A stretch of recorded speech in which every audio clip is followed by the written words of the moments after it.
I wasn't actually signed to a proper professional club until I was 16, so I was quite late. For me, it was a bit daunting, to be honest. It was the first time I'd actually moved club. Do you know what I mean? And I've been at Chesterfield since age 16. For me, moving to Forest wasn't just about location and being back around my family and friends. For me, I think you can all see yourselves as well.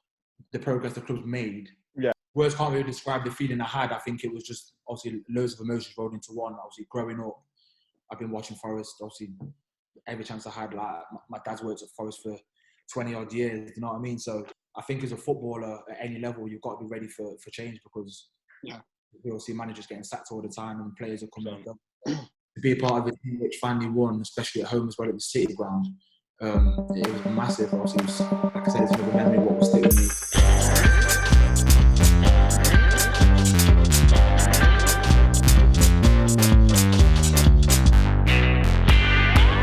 Hey guys, welcome back to another episode of Front Row Seats. Today we're joined by Forest right back Tendayi Darikwa. How are you, mate?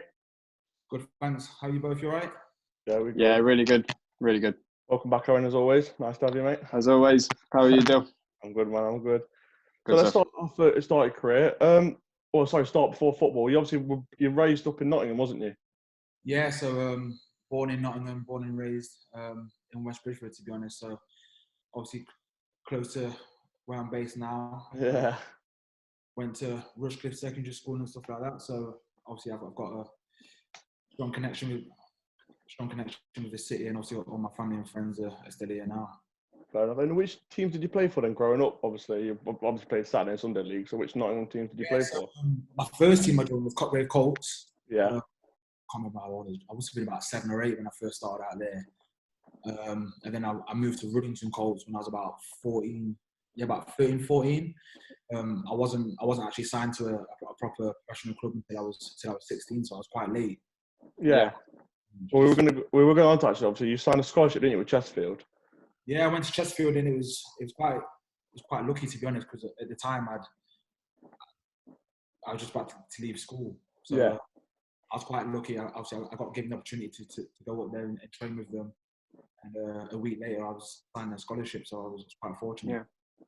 What else did you do apart from those? Obviously, what education did you do alongside the football then?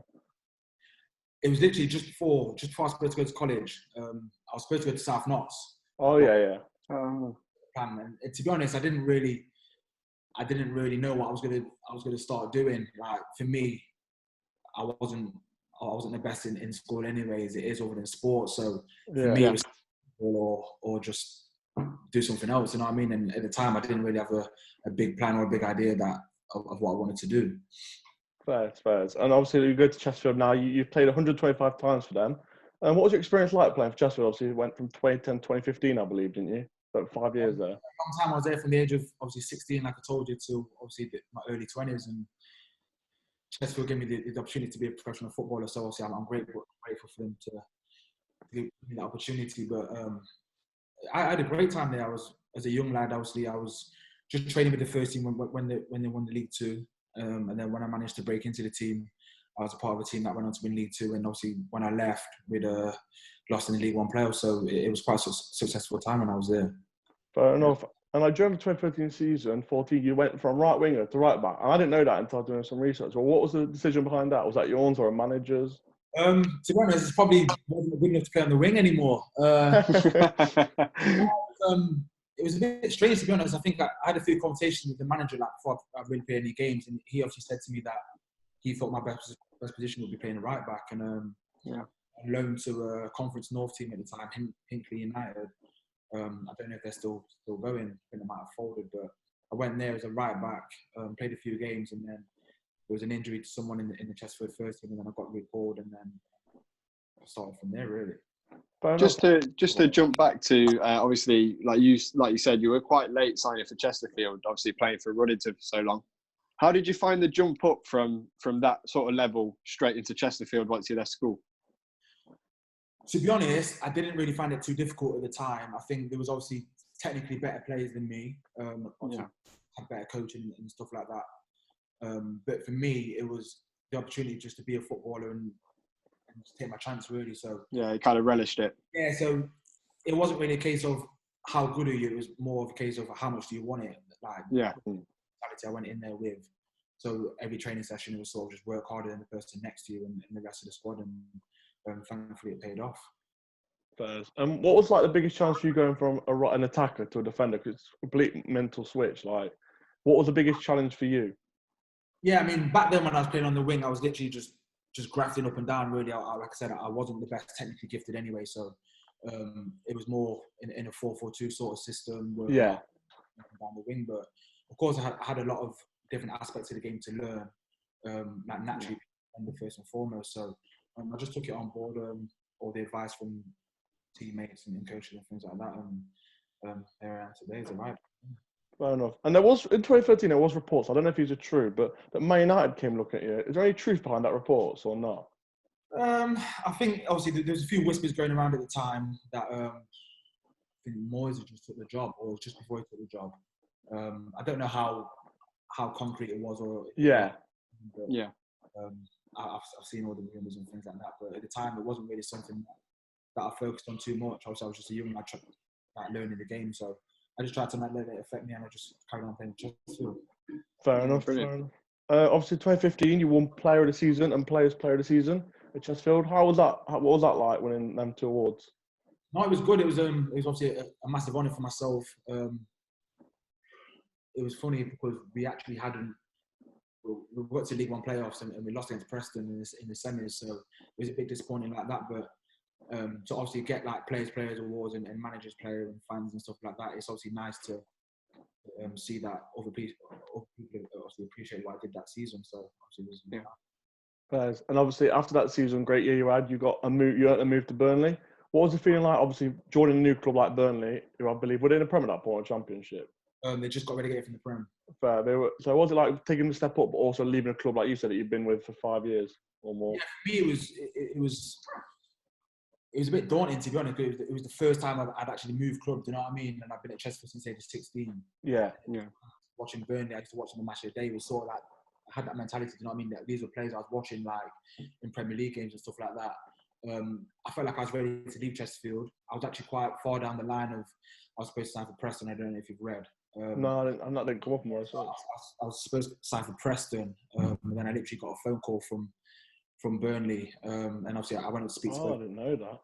I think a few Preston fans are still bitter about it. I don't know why. I'm a bit rivals though. Most likely, yeah. Yeah, obviously, like looking at it from my point of view, it was I could go to Burnley, who had just been relegated from the Premiership, so the chances of going straight into the Premiership, which did happen. Obviously, I had a greater chance of doing that. Yeah, of course. So yeah, I chose Burnley, and like I said, obviously we won the league, and it was quite a successful time. And obviously, of course, with it being like your first jump from Chesterfield to a new club, how did you find that? Did you find that did you take your time to sort of ease into it, or did you find it really like a relaxing process? To be fair to Burnley, that they helped me a lot. Obviously, moving up there, I had a young family as well, so going up there, the club helped me a lot. Yeah, I think obviously the manager was really good. He obviously just said like, don't be afraid of the other players. You know, I've signed you for a reason, so I've signed you for your ability. So come in and just be yourself. And the lads we had in the squad were with me as well. So I learned a lot. When I was there, and it was the right decision. I was going to say, obviously, I'm guessing you worked under Sean Dyche at the time. What did you learn from him? Because obviously he gets a lot of praise in the football world. What did you learn from him?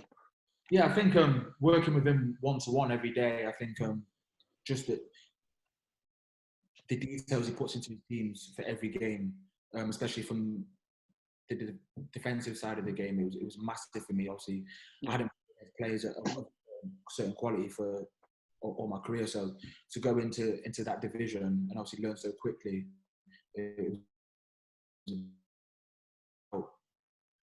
Yeah, okay, perfect. So overall, what was your biggest learning? What do you think you learned the most at your time at Burnley? I think when I was there, I think just the winning mentality we had in the group and as a squad, it's kind of stuck with me. Obviously, I've come to Forest and as of now, we haven't been successful in the way we want to be. But I think that's something what will stick with me. Obviously, knowing the ups and downs of the things that happen in the season. I think it's just about taking each game as it comes and things like that. And that's perfect. We'll go on to 2017, move on to your current team, Nottingham Forest. What was the reason behind me? Was it just to move back to your hometown, or was it? No, not at all. Not at all. So in my second season at Burnley, I hadn't played nowhere near as much as what I wanted to. So I spoke to Daesh at the end of this season, and I was just basically open about it, saying I think I was 26 at the time, 26. I said obviously these are years now where I need to be playing football week in, week out. Yeah. And I was actually supposed to move to another club other than Forest. Don't say Derby. And I had a late phone call from my agent. Obviously said, Nottingham Forest want to put a bid in for you. Like, would you fancy it? Obviously, he knows from my background, being from Nottingham and stuff like that. Yeah. For me, moving to Forest wasn't just about location and being back around my family and friends. For me, I think you can all see yourselves as well. The progress the club's made. Yeah, 100%. Yeah, it's crazy. Massive. So I don't think under the last ownership I would have signed for Forest. I would have chosen another option. Of course, I love the club to bits. It's my hometown club. So I want to play for them. But at the same time, I've got my own aspirations of being successful, and I think with the people in charge now, I think we've got a great chance of doing that. That's perfect. And so, what did it feel like? Like you said, what did it feel like when you signed for your home, your home club? Like, how did that feel when you signed it and played your first game? Unbelievable. I think words can't really describe the feeling I had. I think it was just obviously loads of emotions rolled into one. Obviously, growing up, I've been watching Forest. Obviously, every chance I had, like my dad's worked at Forest for 20 odd years. You know what I mean? So yeah, me to finally walk out of the city ground and represent the club. I've grown up watching. It was just pride and joy, really. Yeah, I mean, me and Owen both there against Chelsea when we sadly got smashed 5-1. But obviously, you scored. We celebrated. But what was it like? We went crazy, but obviously. What was it like for you? Because obviously we were 5-0 down. It was basically they were just a level above us. What was it like for you? Obviously, getting your goal for the club.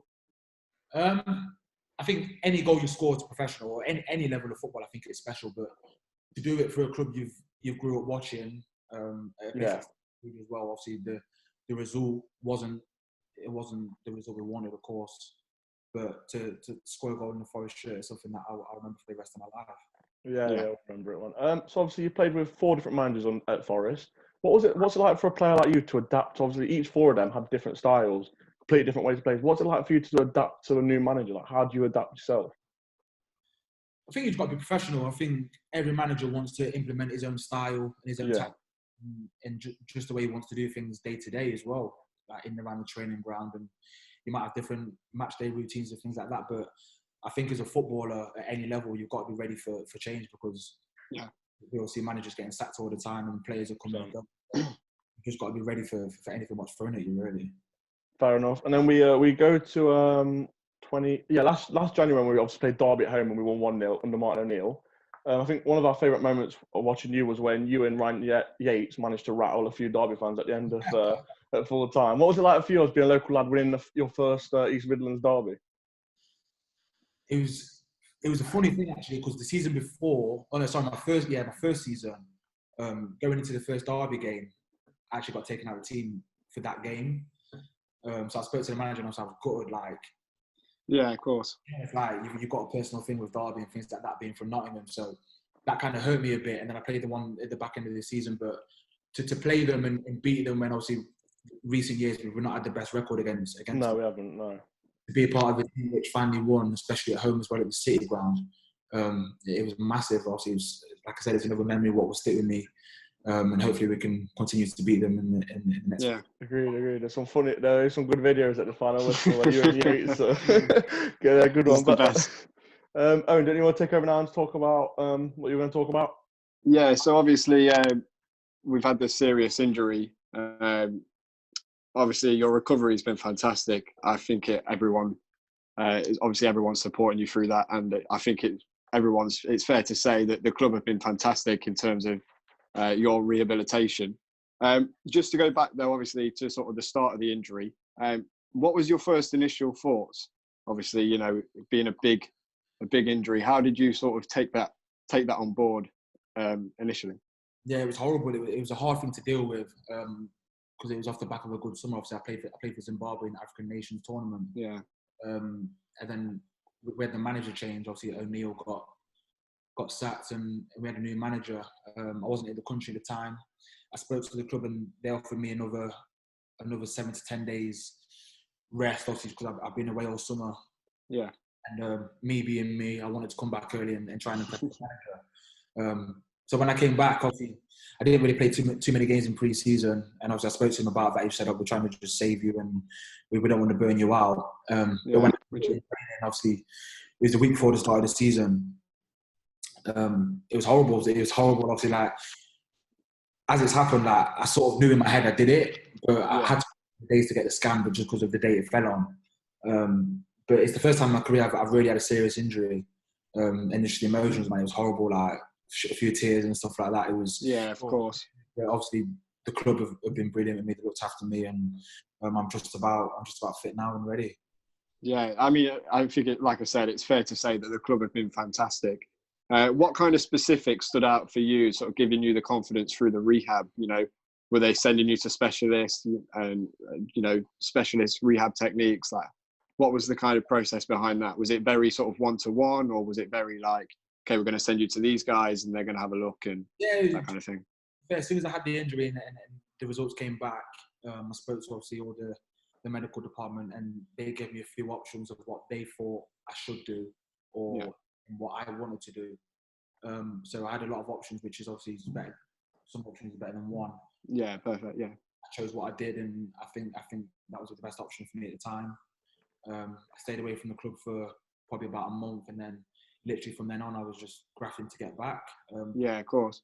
On your own, it's harder than what people think. You know, people obviously talk about long-term injuries and stuff like that, but when you're the only one who's really out for a long time, all the days in the gym, and you've got your double sessions and your triple sessions, it's hard. But it's not easy. Like I said, I'm fit now, so it's not great time. Obviously, to play fitness, but no, of course. But I mean, it's fair to say your rehab's been fantastic, and obviously, am I right in saying that now you're sort of getting back into individual training and you're around the ground a lot more? How's that been feeling? Yeah, so I'm back now. I'm back on the grass every day, and I can do everything I need to be doing. There's a few things I need to work on, but because obviously this coronavirus, I've not really had a chance to train with the squad. Yeah, of course. Which is obviously understandable, but I think if football does resume, then I'll be ready to train with the first team again. Yeah, and obviously, just slightly touching on coronavirus, obviously we're all sick of speaking about it, I think. But how are you finding sort of training in that regard? Are you training from home? Have you got plans and stuff? Just doing what a lot of footballers are doing. Just trying to keep myself ticking over, just doing home sessions and homework. Yeah. Obviously, fortunate for me, I was just at the back end of the rehab when it actually started to get bad and things started to get locked down. So luckily, I don't have to be in for treatment. It's kind of worked at a slightly half decent time. So just the same as everyone else, really, just obviously keeping safe and staying indoors, but at the same time, getting out for a run and doing what I need to do at home. Yeah, of course. And has the manager been keeping is he one of the managers that like to keep talking to you throughout your injuries? You want a manager that like to keep talking to you? Yeah, he does. He's not massive on it. I think he's been great with me though. From the first day I did it, he just told me not to worry about the long-term sort of stuff. He said take everything. Just focus on getting fit, and we'll have a proper talk and things like that when the day comes to find out whether you're playing and training and stuff like that. So he's been good. Obviously, when I see him around the building, he checks up on me, and I'm still a part of the group anyway. Yeah, perfect. Yeah, he does seem like a very from outwards. It looks like a very good man management. He knows how to get the boys going.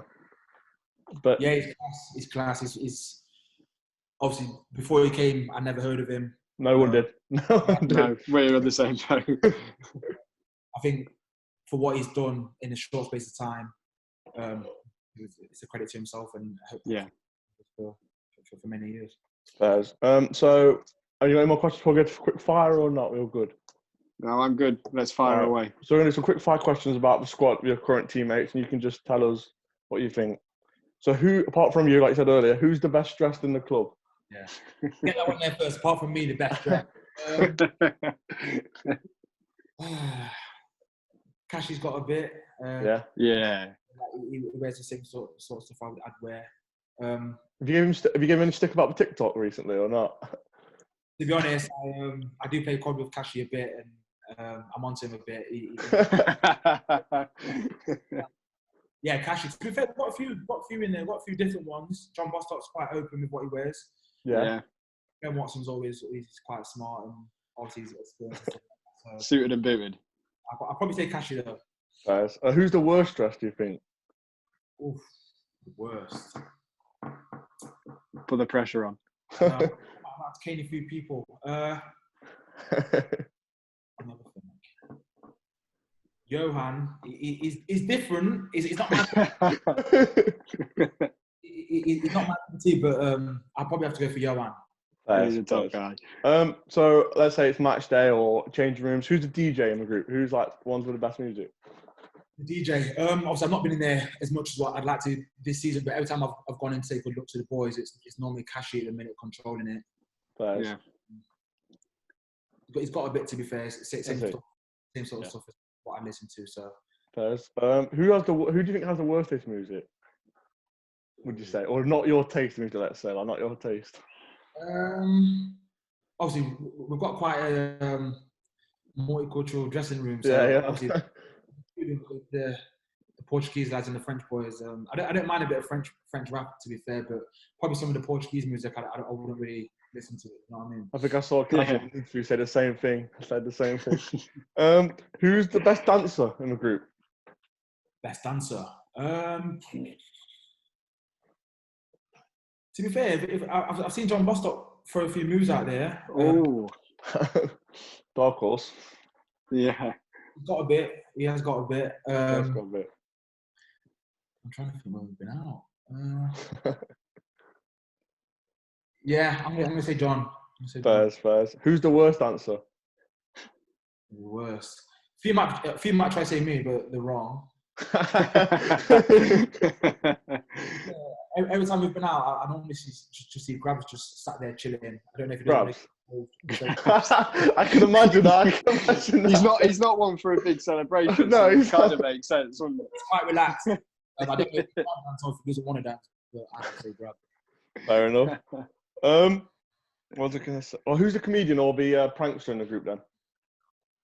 Comedian. Cash is funny. Funny. Yeah. Cash is funny, but he doesn't mean to be. Do you know what I mean? He's always coming out with one-liners and he's comedy gold sometimes. Wazza, I've seen Wazza plays fair. Sorry, can you hear me? Yeah. You're all good, buddy. Fair share pranks on people. So there's a few funny ones, but I say Kashi, but I don't think he means to be. Fair enough. Who is the most skillful player? The most skillful. I think the stuff what Jao can see when he's got the ball. Yeah. I don't think people really realise until you're actually on the pitch with him. He sees passes, and he gets in positions. Obviously, we've got Lolly, and you've seen Lolly dribble with the ball. Of course, yeah. When he gets going, you can't really stop him. So I'd probably say one of them too. Fair enough. And who is the best and the worst singer in the group? The best and the worst. I'm not going to lie, I've not really heard too many people sing. I've seen a few bits of Waz on the karaoke. I don't know to say he's the best or the worst, but he has a goal. So it's a hard one to answer, to be fair. Fair enough, mate. And the last question of the quickfire: if you were stuck on a desert island with two players, who would you pick and why? I'd say Dawes because he's got brains, he's got a bit of banter as well. So I think he'll keep me level-headed, but probably Kashi as well. Just give me the banter and you know what I mean. Fair enough. And last question to finish it all off: what are overall your career goals then? Like, how would you like to, the next 5 years to go? Let's say. I think the immediate target is to get promoted with Forest and get back in the Premier League. 100%. A club like ours, it's been far too long to be in the second tier, even when we was in League One. So first and foremost, just to get back playing. Obviously, that's my first goal, to obviously get back in the team and that. But to get Forest back in the Premier League is something what I'd love to be a part of. and then hopefully play games in the Prem. That's the main target. That is fair enough for us. Wow. I think it's been a pleasure, mate. Thank you for coming on. Yeah, it's been great. It's been good. I appreciate that. And I hope, obviously, hope the injury's virtually gone now, and hopefully see you out on the pitch sooner rather than later. Yeah, fingers crossed. Take care of yourselves, obviously, in this tough time. You too, man. And you, buddy. See you soon. Make sure you hit that like button and subscribe, guys. Thanks for watching. That's one, lads. See you in a bit.